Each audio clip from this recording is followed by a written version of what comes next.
Hey everybody, and welcome back to another Kraken Packs video. I am your host, MrBevers. That's right, we're back with more pre-release kits, only this time we're doing a pre-release kit of Ikoria. This is, of course, release weekend, so hopefully you guys were able to go out and get your packs and support your local LGSs, even with all the lockdown and what have you. A lot of LGSs were doing like curbside pickup or things like that, so hopefully you were able to get out and get that done. If not, maybe send a message to your LGS and just ask if they have any kits kicking around or things like that you can essentially like purchase from them to help out the store, that kind of stuff. Lots of options. So I'm doing this video because I really wanted to get into one of these and like do an actual build. So what I want is that card, and what I want is that card. That's my token card. For those of you who don't know, I like to take these and do sort of like giveaways and stuff with them, so I will be doing some of those at some point for those, and I like to hold on to them a little bit and like do it later so that people, essentially like people who may be late to the party or didn't get in on the pre-release, that kind of stuff, get a chance to get them. So without further ado, we got our little token thing. I talked about this in one of my live streams. These are interesting because, so this is actually double-sided. Someone mentioned it in one of my videos. It is double-sided, so this is 3. You can see the 3 in the bottom corner there. And it's also 4. Okay, and then they also released, so in the bundles, you get this hard cardboard, and it's all 1 and 2. So it'll be 1 and 2. So there's 4 token things made out of hard cardboard. Like you can hear, that's definitely quite a bit harder than like, you know, these cards, right? So like here's a land card, just to comparison. So here's a land card from Throne, right? And like you can see the clear difference of how thick this is compared, right? So they're giving out these, but you can only get 1 and 2 from bundles, and you can only get 3 and 4 from pre-release kits so far, from what I've seen. I figured they'd be random, but so far I've opened up about 8 pre-release kits, you know, or I guess it's technically 7. I've opened up 6, and then this one is my 7th, and every single one has been 3 and 4, okay? And I've opened up 2 bundles so far, and both of them had 1 and 2. So, interesting. What we're doing in this video is I'm going to do a little bit of like a build, I guess, is kind of the idea. So I'm going to move that off to the side. This is our promo card, which we're going to leave down there. I'm going to move these packs over to here, and we're going to lay out our cards by color and see what we could build with this. So let's just kind of like get in and see what our colors are looking like and where we would probably want to be with this kit. So far, this pack is actually pretty strong. Red is pretty weak, but like both of these cards are playable in green, both of these cards are playable in black, both of these cards are playable in blue, and the human is good. The solid footing is okay if you have the right deck for it. And like coordinated charge is very good in white. Call of the Death Dweller, nice uncommon in black for sure. Weaponize the Monsters, very good in any kind of like token deck for sure. Okay, we got General's Enforcer, very nice little like black-white human deck. And then our first rare is a Frondland Felidar, which is not terrible. I mean, like we could be playing white-green with the pile we have so far. I think I would want to be playing black at this point, based on the cards that came out of black. Just because the Cavern Whisperer, the Mutual Destruction, and the Call of the Death Dweller are all very good and very strong. Now, what I would play them with, maybe we're playing like Abzan at the moment, because like the blue is strong too, but with black and white, you get the General as well, and you get to play the Frondland Felidar, so like it's, you know, this card is actually really good because you can cycle it for 1, so even though it's a 3/6 for 6, its cycle ability is just super strong. Startling Development is fine. Frenzied Raptor is like mediocre. Checkpoint Officer very good. Bristling Boar is fine. Lurking Deadeye is okay. Honey Mammoth is fine. It's like it's just a big derp on the back end. Durable Coil Bug is good in black sacrifice decks. Dreamtail Heron, 2 of those now. One of them being alt art, very cool. Blazing Volley. Reptilian Reflection. Zagoth Mamba, Savai Thundermane, and our rare, Karuga. Alright, Karuga is a rare, for sure. I don't know if we have a lot of... We have a fixing, so I'll put the fixing... I'm not putting the basic lands on the camera because we don't need to have the basic lands to figure out what our deck is going to be. But the fixing does matter because those are what you've opened, so it does make a difference.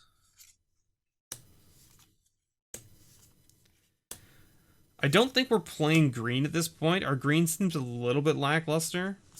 Blue is definitely looking pretty strong. And black is looking very strong. Okay, another multicolored card. We got a fixing for Mardu. We got a Sanctuary Smasher. And then our rare is the Mythos of Vadrock, which is like, okay, but I don't think it's something that we're going to be looking to play in this sealed pool at the moment. Our red is just not strong enough to support it at the moment. The red's okay. Ooh, Glimmerbell is very good. Cathartic Reunion is okay. Another Coil Bug, another Artifact, Memory Leak, Sandworm. Okay, so green's starting to look a little better. Neutralize is good. Another multicolor card. Oh, Blitz of the Thunder Raptor is a very good red card. And then we got a Gigantha of the Wellspring. This is going to be a hard kit to build, I think.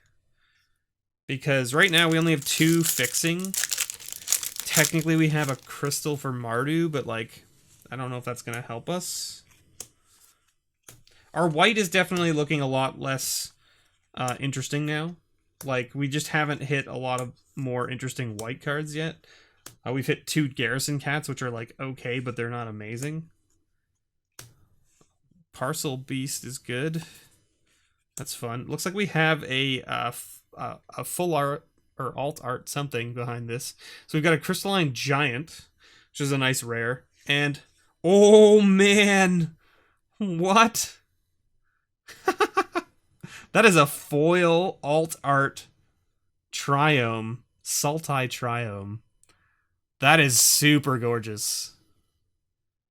Holy moly. Yeah, okay. Not expecting to see that out of like a random booster pack, that's for sure. Garbage card. Crystalline Giant's a great little rare for sealed because it's just a 3-drop that can go in literally any deck. And you can mutate onto it, which is really strong.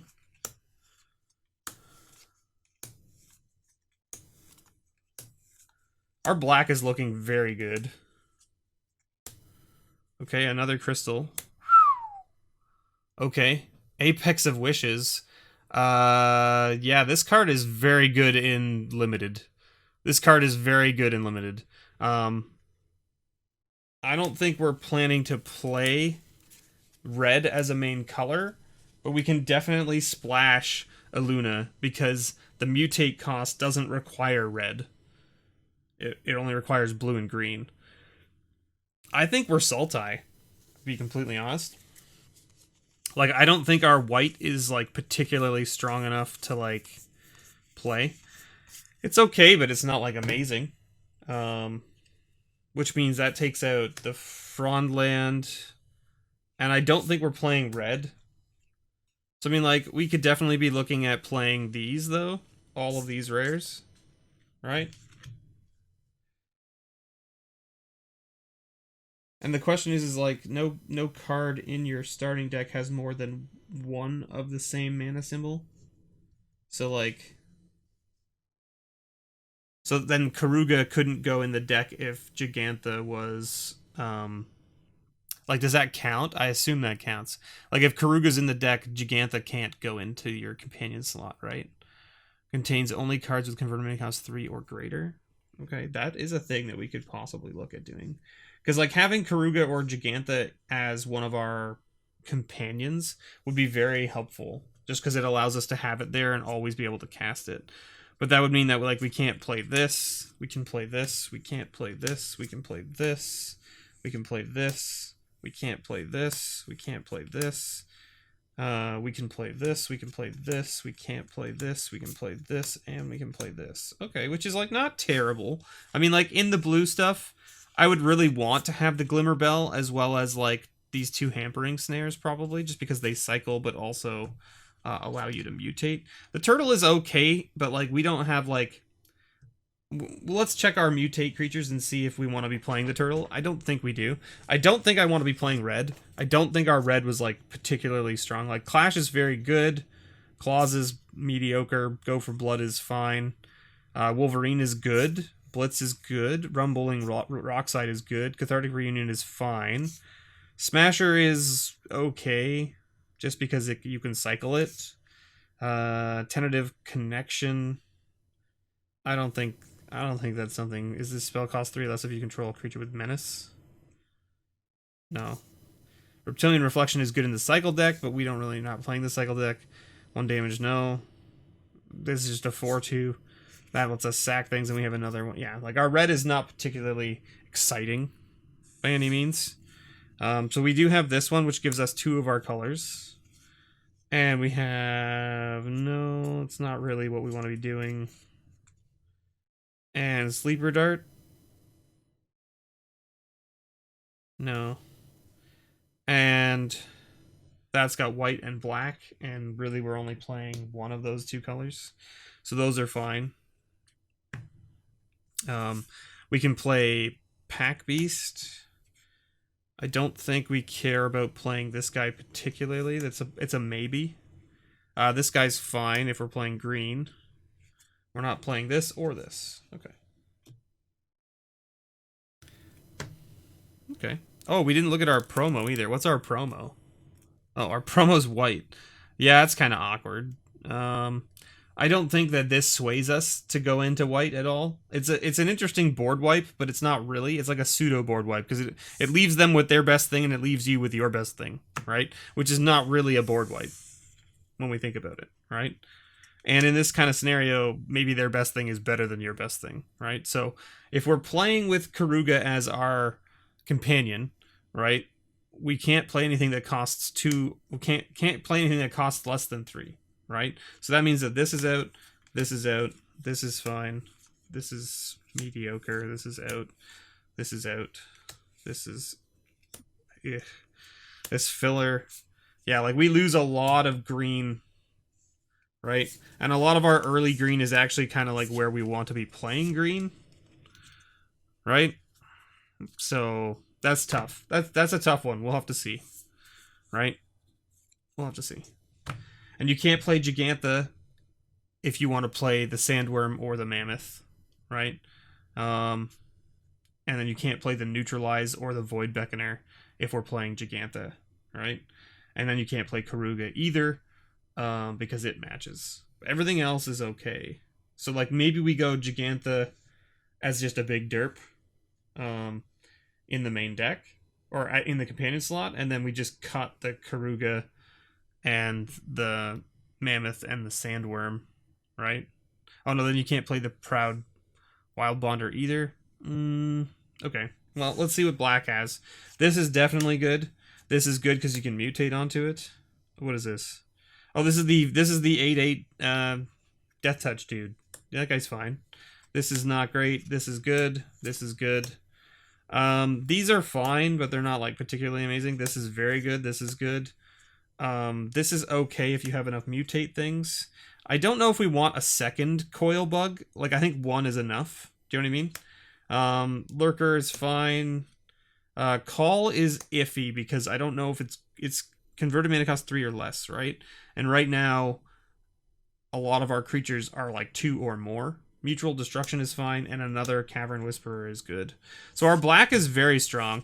I don't think we're playing this, even though it's very good. We just don't have enough other, like, menace creatures. Do you know what I mean? Like, we don't have any other, like, this doesn't have, oh, this has menace. Okay, so this has menace, and this has menace, because it's the same thing.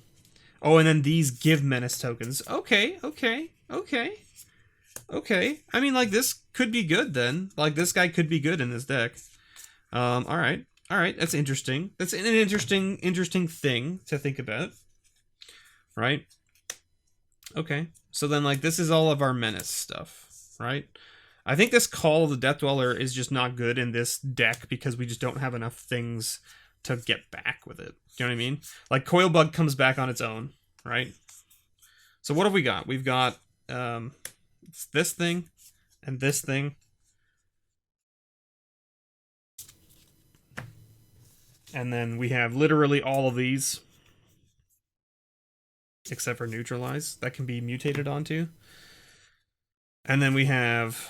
I don't think we want to like restrict ourselves to only playing, right? Like I think we want to be playing this and this and this in here. Survivor's Bond seems okay as well. Seems okay. And then now we can like talk about playing like the Glimmer Bell and like these Happening Snares if we want them, right? And we have 2 plummets for the sideboard, because like I mean this is going to be the best of 3, right? So we have 2 plummets for the sideboard. So we know if we come up against like a huge flying deck, we definitely want to be playing them, right? Deadeye is fine, Memory Leak is good, Dark Bargain is fine. Like the Void Beckoner might not just come in just because we don't have any way to recur it from the graveyard. So like cycling it gives us a card and puts a Death Touch token, but like right? Like we might rather have like the Sandworm as our big finisher just because it's harder to like deal with because it can't be blocked by small things. Right? Right, and then what is this? Creatures you control with trample have this creature assigns its combat damage as though it weren't blocked. Okay. And this is the mutate one that says you can look at the top 4 cards. If it's a land, you may put it onto the battlefield. If you don't, put the card onto the battlefield. Put it into your hand. Yeah, Parcel Beast is very good. Okay. I think this is shaping up to be pretty good. I like the look of this. So let's just do a full build here, because like we're still pretty early here in the total amount of time here. Right? This is technically a 4-drop mutate, right? It's I'm not really going to want to play it in the 5-drop slot unless I absolutely have to. This is a 6-drop, but it's like something that we could cut if we want. 3-drop, 3-drop. Okay, 1-drop, 4-drop. 3-drop, but also cycles. 4-drop, 2-drop, 1-drop, 4-drop, 4-drop. 4-drop. 4-drop, 3-drop. Big top end thing. 2-drop, 1-drop, 2-drop, 2-drop, 4-drop, 3-drop. Okay, okay. 4-drop, 2-drop. Because we're gonna want to mutate that. We're not gonna want to. Right? Although this doesn't actually have a mutate ability. So playing it as a 4-drop is also fine. Like, it doesn't do anything if you mutate it. It just gives, essentially, its ability to a creature that can already mutate. This is just an auto-include in the deck because it's the colors we want it to be.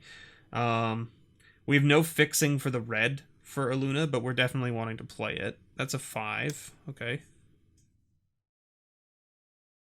Right, and then we have this 3. And then I feel like this 5/5 is just a 5/5. Do you know what I mean? Like, which is not terrible, but it's not like particularly amazing. Like we might need to cut it. Like this 5/4 is much better. And then we're not playing any of these because we don't have a lot of vigilance creatures, and we're not playing white or red. Okay. And then we have this thing, which is in the right colors. And then in our fixing, we have a Thornwood Falls and an Evolving Wild. So we have some okay fixing, right? Because we have 1 artifact that does it. We have 3 lands that do it, and then we have the Fertilid, right? Which is not terrible. So like I think this Gigantha comes out. I just don't think we play it. Karuga, I don't think we're playing in the companion slot just because we don't want to like limit ourselves to not playing our low end drops. If we had stuff like if we really didn't care, it's like because it's like starting deck contains only cards with converted mana cost 3 or greater and land cards, right? So that would mean that like we can't play literally any of these. So like you're not going to be mutating onto anything. I guess we're technically not mutating until turn 4 except the Parcel Beast, right? So like we don't necessarily care. And we don't lose any removal. We just lose 1, 2, 3, 4, 5, 6 creatures. It's interesting, right? Because having this in the extra slot, in the companion slot, is actually a very interesting thing, right? So, like, maybe, right? Because this is a 4-drop, technically.